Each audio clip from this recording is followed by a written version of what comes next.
ലോകത്തെ ഏറ്റവും ശ്രദ്ധേയമായ കുടുംബജീവിതം. വാപ്പ, ഉമ്മ, ഭാര്യ, ഭർത്താവ്, മക്കള്. പ്രാഥമികമായി കുടുംബം എന്ന് പറഞ്ഞാൽ ഈ അഞ്ചെണ്ണാണ്: വാപ്പ, ഉമ്മ, ഭാര്യ, ഭർത്താവ്, മക്കള്. കുറച്ചും കൂടി വിശാലമായാൽ മരോള്, മരുമകൻ, അമ്മായിമ്മ, ഇളയച്ചി, മൂത്തച്ചി, നാത്തൂമാര്, ഇളയച്ചൻ, മൂത്തച്ഛൻ, ഇവരാണ് കുടുംബം. ഇനി അവിടുന്നാണ്ട് വിശാലായ പിന്നെയുണ്ട് അമ്മായികള്, ഇളയന്മാര്, മൂത്തന്മാര്, ഇതൊക്കെ കുടുംബം തന്നെയാണ്. പിന്നെ വല്യമ്മ, വല്ലിപ്പ, അതൊക്കെ കുടുംബമാണ്. ഭക്ഷണം വിശാലമാകാനും ആയുസ് ദീർഘമാവാനും ഈ വിശാലമായ കുടുംബത്തെ പരിപാലിക്കണം. ഹദീസിലുള്ളതാണ്: മൻ അഹബ്ബ യുബ്സത ലഹു ഫീ അസരിഹി, മൻ അഹബ്ബ യുബ്സത ലഹു ഫീ റിസ്ഖിഹി വയൻസഅ ലഹു ഫീ അസരിഹി ഫൽയസിൽ റഹിമഹു. ആരെങ്കിലും റിസ്ഖ് വിശാലമാകാനും ആയുസ് ദീർഘമാവാനും കൊതിക്കുന്നുവെങ്കിൽ ഫൽയസിൽ റഹിമഹു, അവൻ കുടുംബബന്ധം ചേർക്കട്ടെ എന്ന് മുഹമ്മദ് നബി സല്ലല്ലാഹു അലൈഹി വസല്ലം. അമ്മായികളോർക്ക് പോയാൽ ആയുസ് കൂടും, അമ്മോനെ പോയി കണ്ടാൽ റിസ്ഖ് വിശാലാവും. ഹദീസാണ്, എൻ്റെ വക പറഞ്ഞൊന്നല്ല.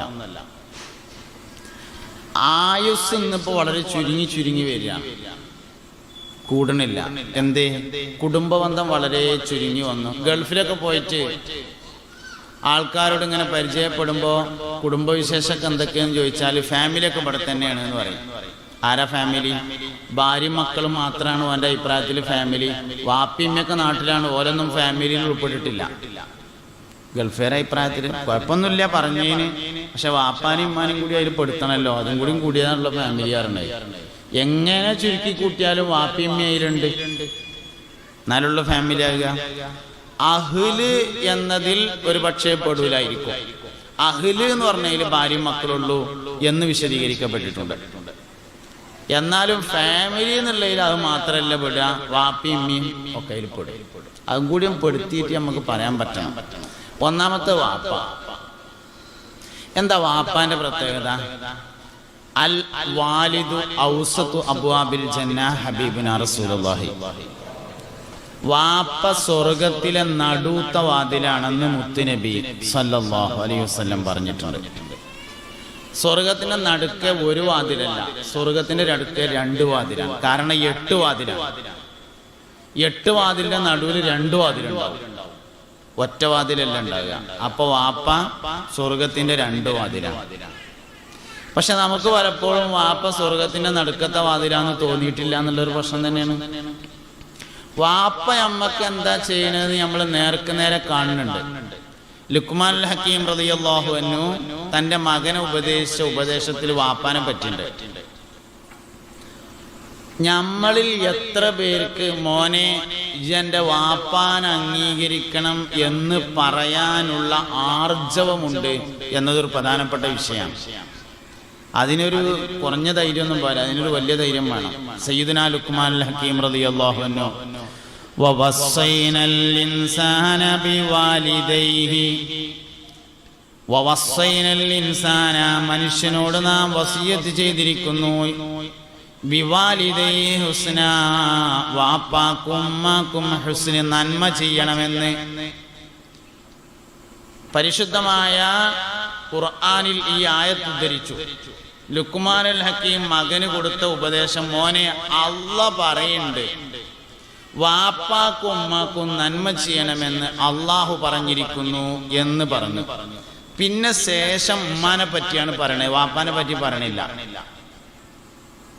പിന്നെ പറയണത് ഹമലതുഹു ഉമ്മുഹു വഹ്നൻ അലാ വഹ്ൻ ഹംലുഹു വഫിസാലുഹു ഫീ അമൈൻ. വാപ്പാക്കും ഉമ്മാക്കും നന്മ ചെയ്യണമെന്ന് പറഞ്ഞിട്ട് പിന്നെ പറയണത് ഉമ്മ നിന്നെ ഗർഭം ധരിച്ചത് പ്രയാസത്തിനു മേൽ പ്രയാസം സഹിച്ചുകൊണ്ടാണ്. അപ്പൊ എന്തേ വാപ്പാനെ പറഞ്ഞു? വാപ്പ എന്താ ചെയ്യണെന്ന് നമ്മൾ കാണുന്നുണ്ട്, ഉമ്മ എന്തേ ചെയ്തതെന്ന് നമ്മൾ കണ്ടിട്ടില്ല. ഉമ്മ ചെയ്തത് നമ്മൾ കണ്ടിട്ടില്ല, വാപ്പ ചെയ്ത് നമ്മൾ കാണുന്നുണ്ട്. നമ്മളെ മദ്രസയിൽ കൊണ്ടുപോയി, നമ്മളെ സ്കൂളിൽ കൊണ്ടുപോയി പുസ്തകം വാങ്ങിത്തന്നു, സ്ലേറ്റ് വാങ്ങിത്തന്നു, പേന വാങ്ങിത്തന്നു, ഷവർമ കൊടുന്നു, ഒക്കെ വാപ്പ ചെയ്താണ്. ഇമ്മപ്പം എന്ത് ചെയ്തു? വാപ്പ കൊണ്ടുവരുന്ന പഞ്ചസാരയും ചായപ്പൊടിയും കൊണ്ട് ചായ ഉണ്ടാക്കുന്നുണ്ട്, വാപ്പ കൊണ്ടുവരുന്ന മീൻ കൊണ്ട് കറിയൊക്കെ ഉണ്ട്. ഉമ്മയായിട്ടൊന്നും ചെയ്യുന്നത് നമ്മൾ കാണുന്നില്ല. അതുകൊണ്ട് അള്ളാഹ് പറഞ്ഞു തരാണ് ഉമ്മ ചെയ്തത് ഇതാണ്. ഏത്? ഹമലതുഹു ഉമ്മുഹു വഹ്നൻ അലാ വഹ്ൻ ഹംലുഹു വഫിസാലുഹു ഫി ആമൈൻ. 3 പ്രയാസങ്ങളെ നിന്റെ ഉമ്മ സഹിച്ചിട്ടുണ്ട്. വഹ്ന് എന്ന് പറഞ്ഞത് ഒരു പ്രയാസമാണ്, അലാ വഹ്ന് എന്ന് പറഞ്ഞത് വേറൊരു പ്രയാസമാണ്, ഹംലുഹു വഫിസാലുഹു ഫി ആമൈൻ എന്ന് പറഞ്ഞത് 3ാമത്തെ ഒരു പ്രയാസമാണ്. 3 കാര്യങ്ങളാണ് ഉമ്മ ചെയ്തത്. 1, നിന്നെ ഗർഭം ധരിച്ചു എന്ന പ്രയാസം ഉമ്മ സഹിച്ചു. 2, നിന്നെ പ്രസവിച്ചു എന്ന പ്രയാസവും ഉമ്മ സഹിച്ചു.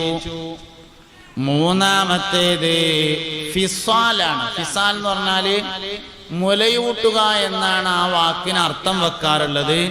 പക്ഷെ ആ വാക്കിന്റെ നേർക്കുനേരെ അർത്ഥം മുലയൂട്ടുക എന്നല്ല, മുല കൂടി നിർത്തുക എന്നാണ്.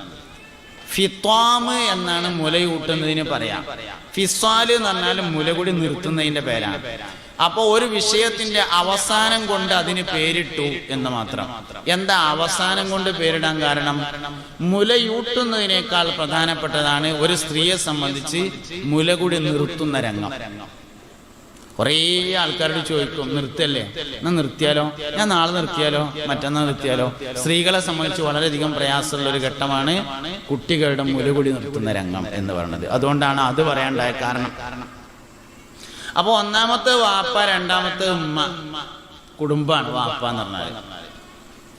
ഒരു മനുഷ്യൻ തൻ്റെ ജീവിതത്തിൽ കഴിഞ്ഞുപോയ എല്ലാ കാര്യങ്ങളും മരിക്കുന്നതിന് മുമ്പ് ഒരിക്കൽ കൂടി കാണുന്നതാണ്. മരണത്തിന് മുമ്പ് ജീവിതത്തിൽ കഴിഞ്ഞുപോയ എല്ലാ വിഷയങ്ങളും ഒരിക്കൽ കൂടി കാണും. വാപ്പാനേറ്റ് കുട്ടികൾക്ക് ഭയങ്കര ബന്ധമാണ്, ഭയങ്കര അടുപ്പാണുള്ളത്. ഒരു കുട്ടി ഇങ്ങനെ കരയാണെന്നൊക്കെ, ചെറിയ കുട്ടി, ഒരു കുട്ടി കരയാണെങ്കിൽ, ഇപ്പൊ നമ്മളെ ഇടയിൽ ഒരു കുട്ടി വന്ന് പെട്ടാല് ആ കുട്ടി കരയും. ഇങ്ങനെ 4 ഓർത്തേക്ക് ഇങ്ങനെ നോക്കുമ്പോൾ പരിചയമുള്ള ആരും കാണാനില്ല, അപ്പൊ കുട്ടിയാണ് കരയും, കാരണം ആരും പരിചയമില്ല. അപ്പൊ കുട്ടിയുടെ വാപ്പ ഇങ്ങനെ ബാക്കിൽ ഇരിക്കുന്നുണ്ട്, വാപ്പ വന്ന് കണ്ട് കൈമ പിടിച്ചാൽ കരച്ചിൽ നിർത്തും. വാപ്പാന്റെ അടുത്തുനിന്ന് ഒരു കുട്ടി കരയാണെങ്കിലോ, വാപ്പാന്റെ അടുത്തുനിന്ന് കുട്ടി കരഞ്ഞാൽ ഉമ്മ വന്നുകാണ്ട് എടുത്താൽ നിർത്തും. അപ്പൊ വാപ്പയേക്കാൾ പരിചയം ഉമ്മായാണ്, അതുകൊണ്ടാണ് നിർത്തിയത്. ഇനി ഉമ്മാന്റെ അടുത്തുനിന്ന് ഒരു കുട്ടി കരയാണെങ്കിലോ, ഉമ്മാന്റെ അടുത്തുനിന്ന് ഒരു കുട്ടി കരഞ്ഞാൽ ഇനി ഉമ്മാനേക്കാൾ പരിചയമുള്ള ആള് വരണ അപ്പൊ നിർത്തും. ആരാ ഉമ്മാനേക്കാൾ പരിചയമുള്ളത്? അത് അള്ളാഹു ആണ്. അതുകൊണ്ടാണ് ഉമ്മ ഇങ്ങനെ ലാ ഇലാഹ ഇല്ലല്ലാഹ് പാടിക്കൊടുക്കണത്. അതാണ് ഉമ്മ ഇങ്ങനെ. താരാട്ടിന്റെ രഹസ്യം എന്ന് പറഞ്ഞാൽ ഉമ്മയേക്കാൾ പരിചയമുള്ള ആളെ കൊണ്ടുവരികയാണ്. ഹസ്ബി റബ്ബി ജല്ലല്ലാഹ് മാ ഫീ ഖൽബി ഗൈറുല്ലാഹ് നൂർ മുഹമ്മദ് സല്ലല്ലാഹ് ലാ ഇലാഹ ഇല്ലല്ലാഹ്. അപ്പൊ ഉമ്മയേക്കാൾ പരിചയമുള്ള ഒരാളെ കൊണ്ടുവരാൻ വേണ്ടി ശ്രമിച്ചു. അപ്പൊ അയാൾ വരും, മനസ്സിൽ വരും, അപ്പൊ കരച്ചിൽ മാറ്റും. ഇനി ഉമ്മ ലാ ഇലാഹ ഇല്ലല്ലാഹ് അല്ലെങ്കിൽ ഹസ്ബി റബ്ബിയും ചൊല്ലി കൊടുത്തിട്ട് നിർത്തുന്നില്ലെങ്കിലോ, വാപ്പ എല്ലി കൊടുത്താൽ നിർത്തും. പരീക്ഷ കൊണ്ടു, ഞാൻ വെറുതെ പറയുന്നല്ല. ഉമ്മ ചൊല്ലി കൊടുത്തിട്ട് നിർത്തുന്നില്ല, പക്ഷെ നമുക്ക് അതിന് ഒഴിവാണെന്ന് മാത്രം. ഒഴിവില്ലെങ്കിൽ രക്ഷയൊന്നുമില്ല. ഒഴിവുണ്ടെങ്കിൽ വാപ്പ ചൊല്ലിക്കൊടുത്താൽ നിർത്തും. രാത്രി ഉറക്കത്തിൽ പേടിച്ച് കരയുന്ന കുട്ടിയെ വാപ്പ ഉറക്കിയാൽ പേടിക്കൂല. നോക്കിക്കോളി നിങ്ങൾ, രാത്രി പേടിച്ച് ഉറക്കത്തിൽ ഉണങ്ങുന്ന കുട്ടി ഒരു 4 ദിവസം വാപ്പ ഒന്ന് ഉറക്കി കൊടുത്താൽ മതി. ആ കുട്ടി ഉറക്കത്തിൽ പേടിച്ചു അറിയില്ല. എന്തേ കാരണം? ഉമ്മാന്റെ ഗർഭപാത്രത്തിൽ വെച്ച് അള്ളാഹുവിനെ പരിചയപ്പെടുന്നതിന് മുമ്പ് വാപ്പാന്റെ മുതുകിൽ വെച്ച് ആ കുട്ടി അള്ളാഹുവിനെ പരിചയപ്പെട്ടിരുന്നു എന്നതാണ് അതിന്റെ കാരണം. അപ്പൊ വാപ്പയേക്കാൾ ഒരു കുട്ടിയുടെ ജനനത്തിൽ വളരെ വലിയ പങ്ക് വഹിക്കുന്നത്, ഉമ്മയേക്കാൾ വലിയ പങ്ക് വഹിക്കുന്നത് വാപ്പയാണ് എന്ന് കാണാം. ഒരു കുട്ടിയുടെ ജനനവും അവന്റെ വളർച്ചയും ഒക്കെ തീരുമാനിക്കുന്ന യഥാർത്ഥത്തിൽ വാപ്പയാണ്. ഉമ്മയുടെ ഗർഭപാത്രത്തിൽ വളർച്ചയെത്തിയ ഒരു അണ്ഡം ഉണ്ടായിരിക്കും, അതുകൊണ്ട് കുട്ടി ഉണ്ടാവില്ല. പിന്നെന്താ? വാപ്പയുടെ ഇന്ദ്രിയത്തിൽ നിന്ന് ജീവാംശമുള്ള മുൻകടക്കാൻ കഴിവുള്ള ഒരു അണു ഫലൂപ്പിയൻ ട്യൂബ് എന്ന ട്യൂബിലൂടെ ഓടിയിട്ട് ഉമ്മയുടെ ഗർഭപാത്രത്തിലെത്തി വളർച്ചെത്തിയ അണ്ഡവുമായി സംയോജിച്ചെങ്കിൽ മാത്രമേ കുട്ടി ഉണ്ടാവുള്ളൂ. അപ്പൊ അതിന്റെ തീരുമാനത്തിന്റെ പിന്നിൽ വാപ്പയാണുള്ളത്. പരിശുദ്ധമായ ഖുർആൻ അത് വളരെ വ്യക്തമായി പഠിപ്പിച്ചിട്ടുണ്ട്, വളരെ വ്യക്തമായിട്ട് പഠിപ്പിച്ചിട്ടുണ്ട്. ഇന്നാ ഖലഖനൽ ഇൻസാന മിൻ നുത്ഫത്തിൻ ഇന്നാ ലഖദ് ഖലഖനൽ ഇൻസാന മിൻ നുത്ഫത്തിൻ അംശാജിൻ ഇന്നാ ഖലഖനൽ ഇൻസാന മിൻ നുത്ഫത്തിൻ അംശാജിൻ നബ്തലീഹി ഫജഅൽനാഹു സമീഅൻ ബസീറാ. തീർച്ചയായും മനുഷ്യനെ നാം സൃഷ്ടിച്ചിരിക്കുന്നു മിൻ നുത്ഫത്തിൻ, ഇന്ദ്രിയത്തിൽ നിന്ന്, അണ്ഡത്തിൽ നിന്ന് എന്നല്ല പറഞ്ഞത്, ഇന്ദ്രിയത്തിൽ നിന്ന്. മിൻ നുത്ഫത്തിൻ അംശാജിൻ, കലർത്തപ്പെട്ട ഇന്ദ്രിയത്തിൽ നിന്ന്. വാപ്പാന്റെ മുതുകിൽ നിന്ന് രൂപപ്പെട്ടു വരുന്ന സാധനത്തിനാണ് നുത്ഫത്ത് എന്ന് പറയുന്നത്. അതിൽ നിന്നാണ് മനുഷ്യന്റെ സൃഷ്ടിപ്പുള്ളത്. അപ്പൊ ഒരു കുട്ടി വേണോ വേണ്ടേ എന്ന തീരുമാനത്തിൽ വാപ്പാക്കാണ് വലിയ പങ്കുള്ളത്. അതുകൊണ്ടാണ് ആദ്യമായിട്ട് വാപ്പാനെ പറയണതിന്റെ കാരണവും അല്ലാഹു റബ്ബുൽ ഇസ്സത്ത് ആദ്യം പടച്ചതും വാപ്പാനെയാണ്. അബുൽ ബശർ ആദം അലൈഹിസ്സലാം. അല്ല, ആദ്യത്തത് ഉമ്മയാണെങ്കിൽ അല്ലാഹു തആല ആദ്യം പടക്കേണ്ടത് ഉമ്മാനെയാണല്ലോ. ആദ്യം പഠിച്ചത് വാപ്പാനെയാണ്, വാപ്പയാണ് ആദ്യത്തെ. സയ്യിദുനാ അബുൽ ബശർ ആദം അലൈഹിസ്സലാമിനെയാണ് ആദ്യം പഠിച്ചത്. എന്നിട്ട് ആദം നബി അലൈഹിസ്സലാമിനെ അവരിൽ നിന്നു തന്നെ ഇണയെ സൃഷ്ടിക്കുകയാണ് ചെയ്തത്. ആദം നബിനെ ആദ്യം പഠിച്ചു, അതിൽ തന്നെ ഇണയെ പഠിച്ചു. ومن آياته أن خلق لكم من أنفسكم أزواجا لتسكنوا إليها وجعل بينكم مودة ورحمة. നിങ്ങളിൽ നിന്ന് അല്ലാഹു നിങ്ങൾക്ക് ഇണകളെ സൃഷ്ടിച്ചിരിക്കുന്നു. ഓരോരുത്തരിൽ നിന്നും അവരുടെ ഇണകളെ സൃഷ്ടിച്ചു. പ്രാഥമികമായി ആദം നബി അലൈഹിസ്സലാം എന്ന വാപ്പയിൽ നിന്ന് ഹവ്വ ബിവി റളിയല്ലാഹു അൻഹ എന്ന ഇണയെ സൃഷ്ടിച്ചു. എന്നിട്ടോ ഇണയെ സൃഷ്ടിച്ചു. അവർ സ്വർഗത്തിൽ നിന്ന് വിവാഹം കഴിച്ചതെങ്കിലും എന്താ ഇനിയിപ്പോ വേണ്ടതെന്ന് ഓൽക്ക് അറിയില്ലായിരുന്നു. ഒരാൾ ആണാണ്, ഒരാൾ പെണ്ണാണ്, എന്തോ ഒരു ആകർഷണീയത ഉണ്ട് എന്നതൊക്കെ ശരിയാണ്. സ്വർഗത്തിൽ നിന്ന് വിവാഹമൊക്കെ കഴിഞ്ഞു, ഒക്കെ ശരിയാണ്. പക്ഷെ ഭാര്യയും ഭർത്താവും എങ്ങനെ ജീവിക്കുക എന്നുള്ളത് അവർക്കറിയില്ല. ഭൂമിയിൽ വന്നതിന് ശേഷം സയ്യിദുനാ ജിബ്രീൽ അലൈഹിസ്സലാം ഇറങ്ങി വന്നിട്ട് ആദം നബി അലൈഹിസ്സലാമിനെയും ഹവ്വ ബീവിയെയും പഠിപ്പിച്ചതിന് ശേഷമാണ് അവർ ഇണ ചേർന്നത് എന്ന് അൽ ബിദായത്ത് വൻ നിഹായയിൽ രേഖപ്പെടുത്തിയിട്ടുണ്ട്. അപ്പൊ ജിബ്രീൽ അലൈഹിസ്സലാം പഠിപ്പിച്ചതിന് ശേഷമാണ് ആദ്യത്തെ വാപ്പയും ആദ്യത്തെ ഉമ്മയും ഇണ ചേർന്നിട്ടുള്ളത്. ജന്മനാ മനുഷ്യന് അങ്ങനെ ഒരു വിദ്യാഭ്യാസം ഇല്ല. അത് പഠിച്ചുണ്ടാക്കുന്നതാണ്, അത് പഠിച്ചതാണ്. പക്ഷെ എവിടുന്ന് പഠിച്ചു എന്നുള്ളതാണ് പലപ്പോഴും പ്രശ്നം. വാപ്പിയും ഉമ്മയും പഠിപ്പിക്കുകയാണെങ്കിൽ കുഴപ്പമൊന്നുമില്ല, വേറെ എവിടുന്നേലും പഠിച്ചതാണെങ്കിൽ അതിൽ അബദ്ധം പറ്റും. അപ്പൊ ഒന്നാമത്തെ വാപ്പയാണ് ഏറ്റവും പ്രധാനം. എന്നാലും ഉമ്മ അപ്രധാനമാണ് എന്നതിന് ഇതിനർത്ഥമല്ല. ഉമ്മ വളരെ പ്രധാനം തന്നെയാണ്. പരിശുദ്ധമായ ഖുർആൻ ആദ്യം പറയുന്നത് തന്നെ മനുഷ്യന്റെ സൃഷ്ടിപ്പിനെ കുറിച്ചാണ്. ബിസ്മില്ലാഹിർ റഹ്മാനിർ റഹീം.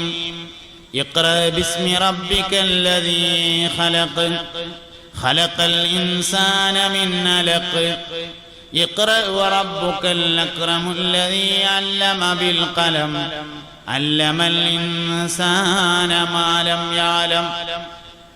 ആദ്യം പറയുന്നത് മനുഷ്യന്റെ സൃഷ്ടിപ്പാണ്. ഇഖ്റ ബിസ്മി റബ്ബിക്കല്ലദീ ഖലഖ ഖലഖൽ ഇൻസാന മിൻ അലഖ്. മനുഷ്യനെ അലക്കിൽ നിന്ന് സൃഷ്ടിച്ചിരിക്കുന്നു. അലക്ക് എന്ന് പറഞ്ഞാൽ രക്തക്കട്ട എന്നാണ് അതിന്റെ അർത്ഥം. മാംസക്കട്ടാന്ന് അർത്ഥം വെക്കാം. നമ്മളിപ്പോ തൽക്കാലം രക്തക്കട്ടാന്ന് വെക്കുക. രക്തക്കട്ടയിൽ നിന്ന് മനുഷ്യനെ സൃഷ്ടിച്ചു. നിങ്ങൾ ശ്രദ്ധിച്ചു നോക്കി. വാസ്തവത്തിൽ ഖുർആൻ ഷരീഫ് ആദ്യം പറയണ ആയത്ത് മുഹമ്മദ് നബി സല്ലല്ലാഹു അലൈഹി വസല്ലം തങ്ങളുടെ ഏറ്റവും പ്രധാനപ്പെട്ട മുഅ്ജിസത്ത്, ലോകത്തിലെ ഏറ്റവും ഉത്കൃഷ്ട ജീവിയായ മനുഷ്യനെ കുറിച്ച് പറയുന്നു. എന്നിട്ട് അതും അവന്റെ സൃഷ്ടിപ്പിനെ കുറിച്ച് പറയുന്നു. എന്നിട്ട് നടുക്കെന്ന് ഇങ്ങട്ടാ പറഞ്ഞത്. ശ്രദ്ധിച്ചോ നിങ്ങളെന്ന് അറിയില്ല എനിക്ക്. മനുഷ്യന്റെ ആദ്യത്തെ രൂപം ഇന്ദ്രിയമാണ്, പിന്നീട് രക്തക്കട്ടയാണ്, പിന്നീട് മാംസക്കട്ടയാണ്, പിന്നീട് എല്ലുകളാണ്, പിന്നീട് മാംസമാണ്, പിന്നീട് റൂഹാണ്. അങ്ങനെയാണ് മനുഷ്യന്റെ വരവ്. അപ്പൊ തുടക്കത്തിൽ നിന്ന് പറയുകയാണെങ്കിൽ